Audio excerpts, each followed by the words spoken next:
Bonjour à tous. Aujourd'hui, nous allons voir une petite boucle for et pour pouvoir afficher des carrés, des cubes de puissance 4 et 5. Et on verra aussi une conversion binaire hexadécimale. Donc, programme MicroPython affichage des carrés cubes puissance 4 et 5 de 1 à 10. Print 80 fois le signe égal. Print table de puissance carré cubique puissance 4 puissance 5 de 1 à 10. Print 80 fois le signe égal, on imprime 80 fois le symbole égal. Prime en tête, print n, t carré, t tube, t puissance 4 et puissance 5, t pour les tabulations. Boucle principale for n in range de 1 à 11. Là, il y a une particularité qu'on va expliquer après. Carré est égal à n puissance 2, cube est égal à n puissance 3, p4 est égal à n puissance 4, p5 est égal à n puissance 5. Print f, n, avec les tabulations t carré, t cube, t p4 et t p5. Et là, après, on remet une ligne de 80 fois le symbole égal. Donc, je lance déjà le programme. Et nous retrouvons avec 1, 2, 3, 4, 5, 6, 7, 8, 9 et 10 lignes.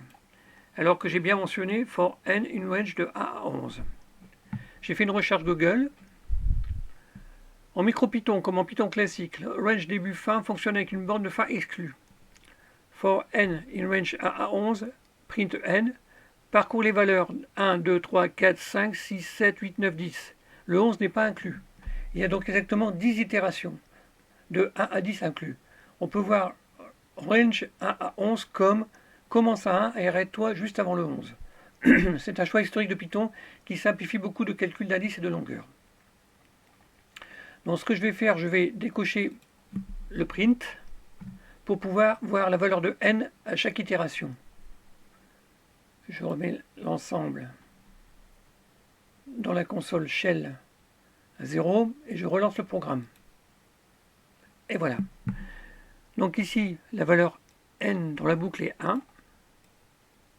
De ce fait, 1, puissance 2, puissance 3, puissance 4 toujours égale, puissance 5 égale 1. La valeur n dans la boucle est 2. Donc là, en 2, 4, 8, 16, 32. La valeur n dans la boucle est 3. 3, 9, 27, 82, 143. La valeur n dans la boucle est 4. 4, 16, 64, 256, 1024. La valeur n dans la boucle est 5. 5, 25, 125, 125, 3125, etc. On voit bien qu'il n'y a que 10 itérations.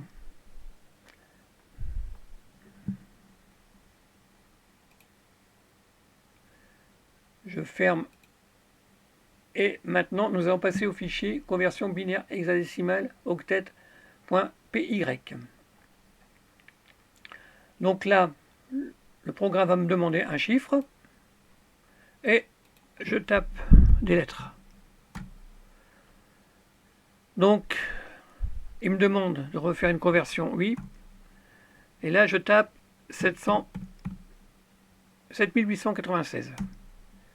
7896 et en binaire 0, 0, 0, 1, 1, 0, 1, 1, 0, 1, 1, 1, 1 en binaire. Ou si l'on le prend du bit le plus fort vers le bit le plus faible, 1, 1, 1, 1, 0, 1, 1, 0, 1, 1, 0, 0, 0. En octal, 0 avec un petit 0 qui symbolise l'octal et 1, 7, 3, 3, 0. Et en hexadécimal, 0 avec le X qui symbolise hexadécimal, 1, E, D, 8. Je ne vais pas refaire une autre conversion, on va venir sur le programme. Donc là, on importe une bibliothèque RE qui ne me servira pas. Parce qu'au départ, je voulais utiliser une expression régulière, mais en réalité, je ne m'en suis pas servi. Donc print conversion décimale, binaire, octal, hexadécimale. Print 8 égale 0, while 8.lower égale 0. Donc tant que le 8 est égal à 0, on va faire la boucle. Chiffre décimal input, veuillez entrer un nombre entier. C'est ce qu'on retrouve ici. J'ai d'abord essayé, vérification, isdigit vérifie que la chaîne contient uniquement des chiffres de 0 à 9. Et là, j'avais mis des lettres. Exemple valide 1224, exemple invalide 12,5 ou ABC. If chiffre décimal est égal à is, digit, donc ce ne sont que des chiffres. Chiffre décimal est égal à int chiffre décimal. print la valeur décimale, les chiffres décimales et. Donc là, la valeur décimale avec le chiffre décimal qui se trouve ici, qui est la résultante de mon entrée de saisie, et là on fait le calcul. Conversion binaire, bin ajouter le préfixe 0b, exemple 0b 1 1 1 1 0. On a bien le préfixe 0b, et après on a la conversion en binaire ici. Print en binaire, donc bin chiffre décimal. Conversion en octal, octal ajoute le préfixe OO ici. Alors c'est pas nous qui l'ajoutons, hein. Ça se fait automatiquement en utilisant cette fonction. Print en octal et après octal chiffre décimal. Conversion en hexadécimal, HEX ajoute le préfixe OX ici. Exemple OXA. Print en hexadécimal et là hexadécimal. Else, défaut de saisie. Print entrée invalide. Print veuillez entrer uniquement des chiffres. Et là, il continue, while true, oui, input, une autre conversion, oui, oui, lower. If we donc si oui correspond à O ou N, break, on casse. Else, print, erreur, tapez uniquement O ou N. Alors là, j'avais fait l'erreur de ne pas mettre de nombre, mais des lettres sur la première saisie. Donc je me retrouve avec une entrée invalide.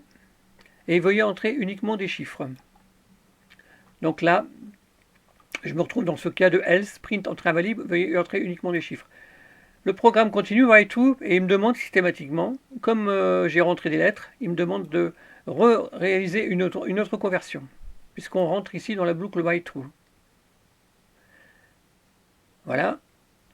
Et là maintenant, je vais rentrer un chiffre, on a bien la conversion, et maintenant, si je lui dis non, on va aller à cette ligne print fin de programme.